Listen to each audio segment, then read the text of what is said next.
Hi, I'm George McMurdo, farm potatoes in Kelvin Grove and spent my life at it, generally speaking.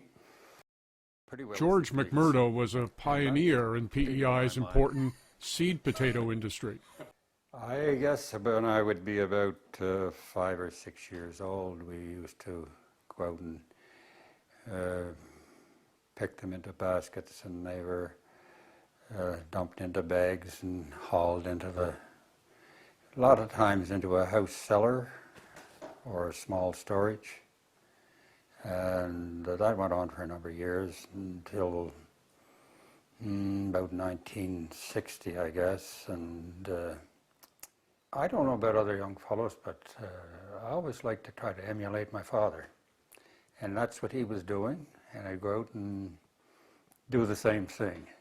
And it was usually good fun. There was a brother and a sister and cousins, and my father and his brother worked together, and we worked back and forth at that, and that was what you did. I'm Robert Rose, lived in Lakeville all my life, was born here in this house.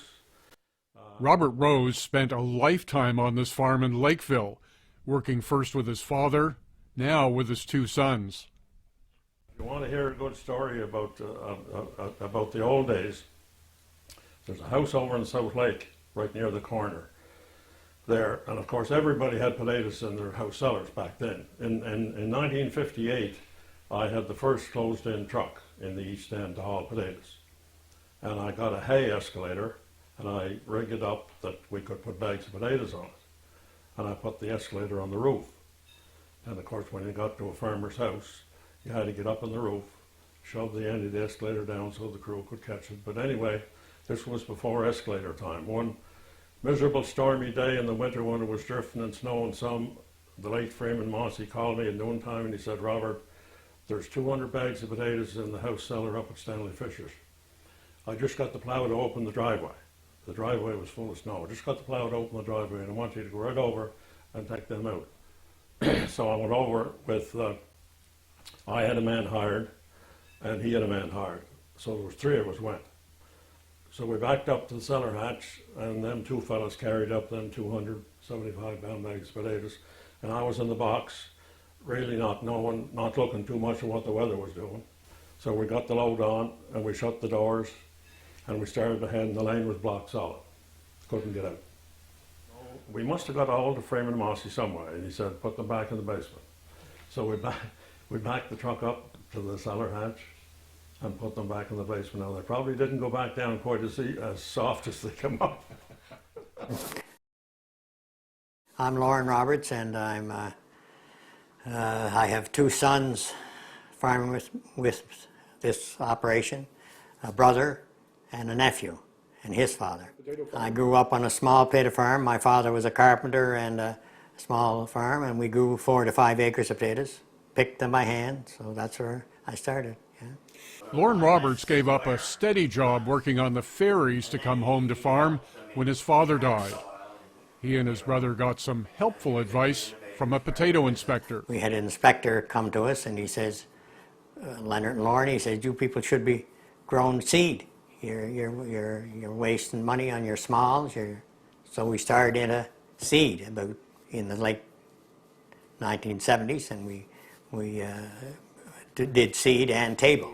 We gradually kept digging the hole a little deeper, getting involved a little more. So Garth Wilkie also gave up the opportunity for steady work, both with the government and the phone company, to come home to farm. And he saw opportunities in the seed potato business too. at that point in time, we had the isolation that we needed to produce world-class seed. And our quality was good. Our quality in the main was really to be envied by a lot, and was envied by a lot of other producers in other areas. And we had the location to be able to ship this stuff, so that was a big advantage. Okay. Well, I'm Joan Dawson, and I live in Augustine Cove. I have a farm in Augustine Cove, and I farm with my two sons. And we have been farming for 54 years.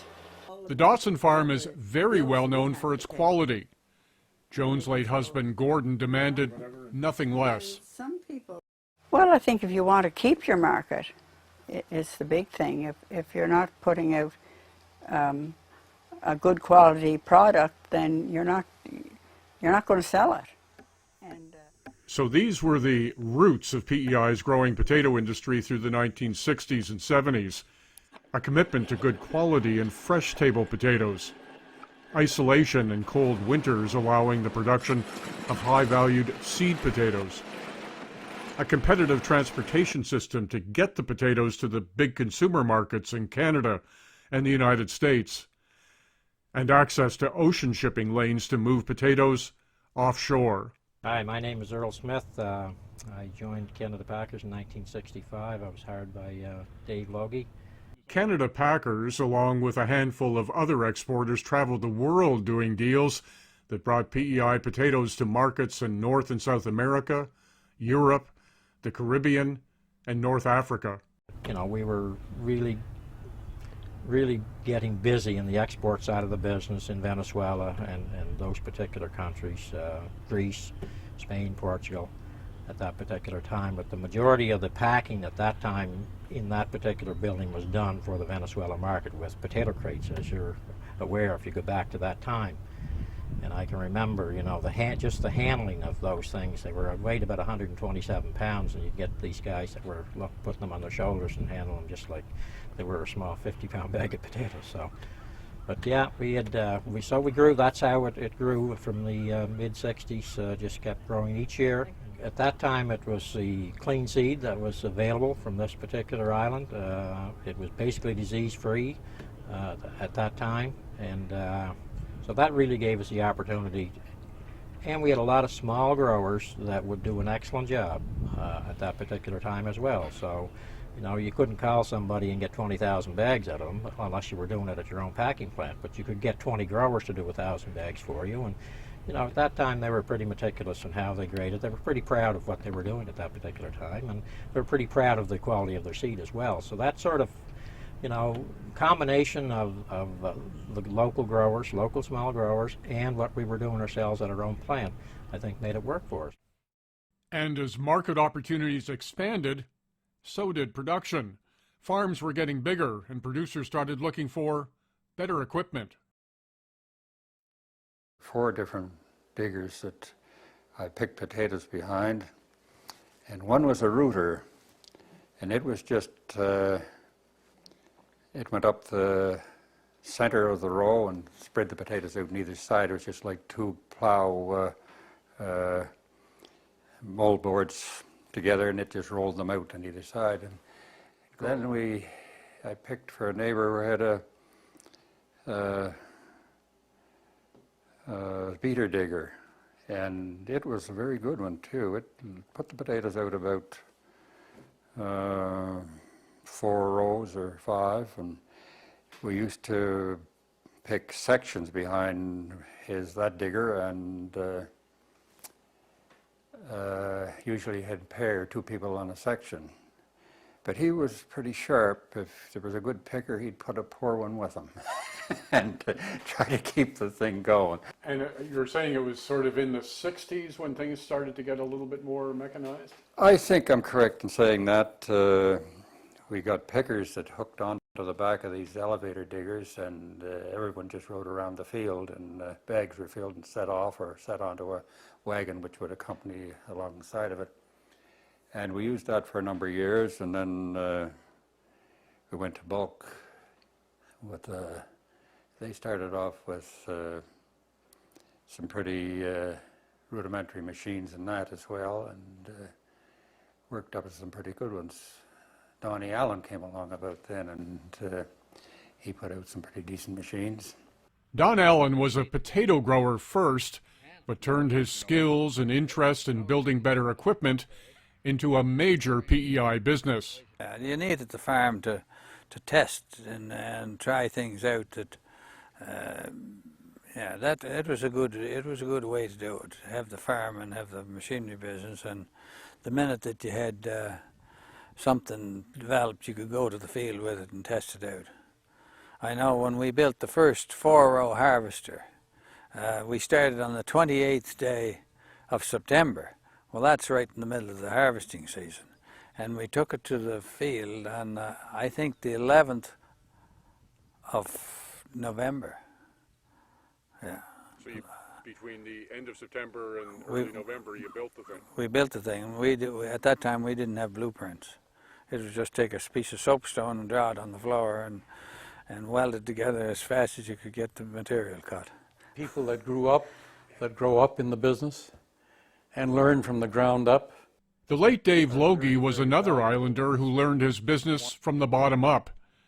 He turned Canada Packers into a major marketer of PEI potatoes around the world.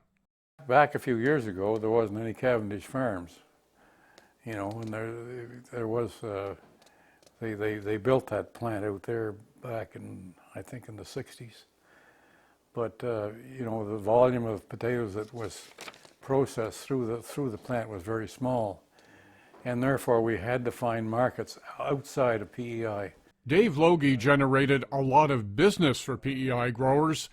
He was known as tough but fair. No, it'd be all done over the phone. Yeah, he'd pretty well offer you what he was able to offer you, and you might try to haggle another 5 or 10 cents out of him, you know, but it was gentleman's agreement. There's a lot of stories. I remember one in Venezuela that Milor Romanov was, he was the senior. He considered himself the senior importer of seed potatoes, and he was for years into Venezuela. He was a major importer, major player in the industry down there, and everybody knew him. And anyway, we were at Milor's residence one evening for supper, and he had a big, long table. It was probably 18 people sitting at this table, and it was probably, you know, about 4 or 5 inches thick, the top of this table made out of hardwood. And Dave and Milor were sitting up at one end, and of course it was after a few drinks, and I didn't get all the conversation, but I was just getting bits and pieces. And then, of course, the ladies were in the kitchen, and they were out, you know, they were waiting, and all males sitting at this table. And all of a sudden, I noticed the dishes all popped off the table pretty well. And I'd seen Dave, and he just pounded the fist on the end of the table where him and Milor were, and everything jumped. The women all scurried back into the kitchen and hid. And he was trying to get a message across to Milor, something about payment or something about varieties or something about quantities or something about the business. So He got people's attention. he got everybody's attention, including the cooks. So, yeah. Farmers worked hard to continue producing disease-free seed potatoes. Growers like George McMurdo continually rogued their crop, looking for any sign of disease and removing the plants. And the industry banded together to create the Fox Island Seed Farm to produce early generation elite seed potatoes that were then multiplied on commercial seed farms. When it was initiated, it was the source of the seed that went out to the elite seed growers. And it was picked because it gave a little extra isolation, and there were people that were doing it. I think they made a good selection, and for the time it was excellent. Everybody in the industry was connected to some of the major exporters, and there's sort of a network and a trickle-down effect, and wasn't uncommon to have 3 or 4 trade delegations on various farms over the course of a season.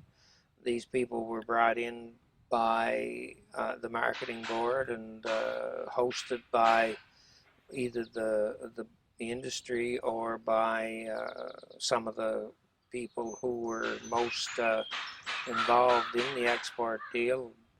Dave Logie with Packers, and Horace Willis was an old warrior who, you know, did a lot of groundwork to develop markets. Don McKenzie worked closely with H.B. Willis. He says there was a lot of money at risk with every export shipment. Everybody managed that fairly well. for your production methods, like you can get into an awful mess of trouble if you tried shipping potatoes that didn't meet the proper standard. And once you establish that, you got it used your own production as a basis, and then you really, that's like your growers. You know, these people were the shock troops. They were the fellows that did the initial work. I think it was the elite seed growers. Some of them did an exceptional job. Some are still here doing, like the McMurdos and those people are still doing an exceptional job, you know. And I think it was those people that made this business so good, the really good seed growers that provided excellent quality seed and didn't cut any corners. I think those were the ones that made this industry back years and years ago, because you could depend on them to. And when they got to destination, when they grew in the field the next year, they were clean. Okay, my name is Morley Wood. We live in a farm in Mount Tryon, and actually I'm the 5th generation, my sons are the 6th, and my grandson's the 7th, so we've been around here for a while. The Woods, along with 6 other farm families, came together to create Mid-Isle, a modern potato packing operation to meet the changing demands in the marketplace. PEI was meeting stiffer competition as other potato growing areas upped their quality. There's no tolerance in the marketplace today for some of the poor quality stuff that perhaps 50 or 40 years ago got to the marketplace. I've been in different parts of the world and I've seen what's happening to their seed certification programs. A lot of them places developed their own seed certification programs and started producing their own seeds. So it wasn't so much that PEI lost anything, it was that other places got better. Other places got better. At the same time, the cost of transportation and government inspection services were rising quickly. And the retail and wholesale side of the food business was consolidating. That meant fewer buyers. Pricing became take it or leave it, not a chance to negotiate. It has taken some of the personal feeling or the personal togetherness. From me talking to the buyer, I'm probably just going to be talking to a computer or talking to a broker in between. It's taken some of that touch away from it. It was personal for some reason or other. I mean, we made many trips to Nova Scotia, because that's where most of our markets were, and Gordon would visit these people, and he just, it was very important. Today, I don't see that same relationship. You don't have that same relationship with the customers that you're dealing with. You might have somebody this week, and next week there's a different person, where we, for years, had the same people. And they knew our product and they bought from us. But in those days, we'd start packing. We'd work all winter with a crew, packing potatoes, 50s, and it'd be 50s for Newfoundland. It'd be seed for the boats. It'd be a table for the boats, and work all winter with 8 or 10 men. And then the men got help got hard to get, so we had to look at something else, and we looked at processing. Processing means the French fry business. It's become increasingly important to PEI growers.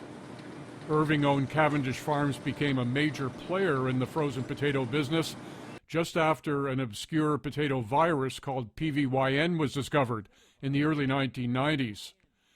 Despite not being any danger to people or potatoes, it led to the loss of seed potato markets for 2 years. We had a nice little seed business at that point in time. We were supplying seed to a lot of people down the seaboard, pretty well all of the potato producing areas. We also had customers, significant amounts of stuff going into Quebec and Ontario. We supplied stuff to growers in Manitoba, Alberta, and we did ship to Creston, BC for several years. These were varieties that were in demand, and we were able to produce them here and do a pretty good job. And they were, you know, the people that were buying the product were very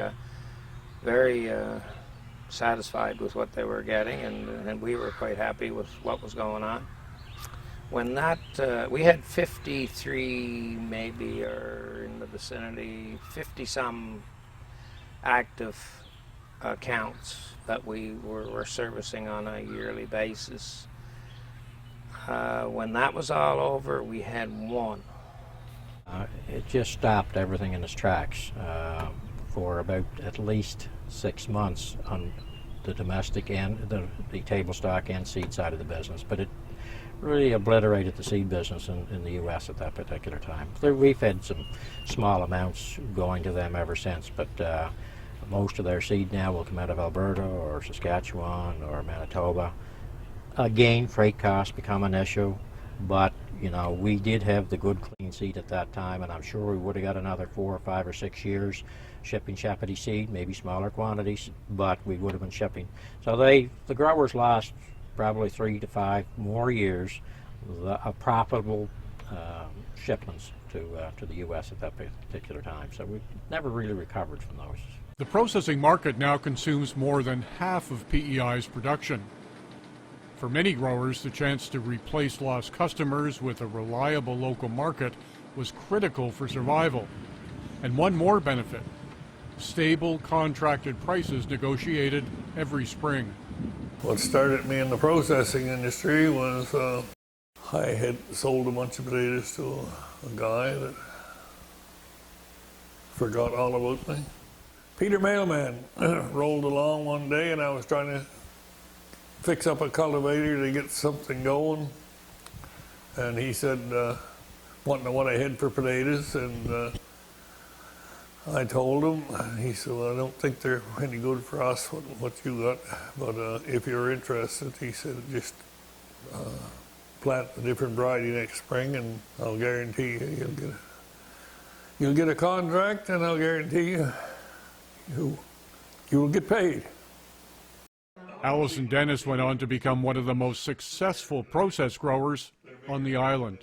We added up our own expenses, I guess, and tried to figure where we could break even, and then we had to add a little on like everybody else does. They needed their fries were picking up, and they needed some people to guarantee them some product. The processing sector was almost in line to start to expand at that point in time anyway. And I'm sure that the loss of them markets no doubt encouraged some people to be looking for other markets, obviously, because the fresh market just couldn't handle it all. And on the fresh potato side, there's been an effort to stabilize farmers' incomes too. A decades-long effort by U.S. and Canadian growers called United to do more talking, less competing, to try to ensure there isn't overproduction and the disastrously low prices that follow. So there's been a tremendous level of understanding developed, which wasn't developed by government people, it was developed by the industry groups, which were the growers themselves. PEI's potato industry generates an estimated $1 billion a year in economic activity and continues to be the province's most important industry. Growers are following stricter environmental regulations and are very aware of the weather uncertainty linked to climate change. So the risks and opportunities that pushed farmers to innovate and adapt through the last century will continue. There's less willingness today for people to work like my grandfather and my father did, and to some extent myself, but I wasn't willing to work as hard as they did. I didn't have to, because machinery became part of the deal at that point in time. But what's happening now with the younger generations, I think a lot of them would like to farm, but they will have to be paid or they won't farm. It's as simple as that. But I think the island industry is going to sit down. That's our group. That's the OK. The people other that going against us. What do we have in our favor? They have a sort of a closed membership in a sense. And if we club together, then we're going to grow the best basin plate in North America. It's like that variety at the moment. That's still the Russet Burbank. That grow it, that promote it, that make a living. My grandfather told me that someday people are going to be hungry. Now, he didn't know whether he was going to see it, and he certainly didn't see it. And I don't think I'm going to see it. But you do see things developing that are making you wonder about with the climate change that we are seeing, with the droughts, with the floods. I would say yes, there is going to be a day when food will be valued more. North America is probably it's the food basket of the world, and people take food to be pretty commonplace. But when you go someplace where, you know, they're chasing a squirrel or they're chasing a cricket or whatever to find something to provide protein, it gives you some reason to think that this thing is going to change at some point.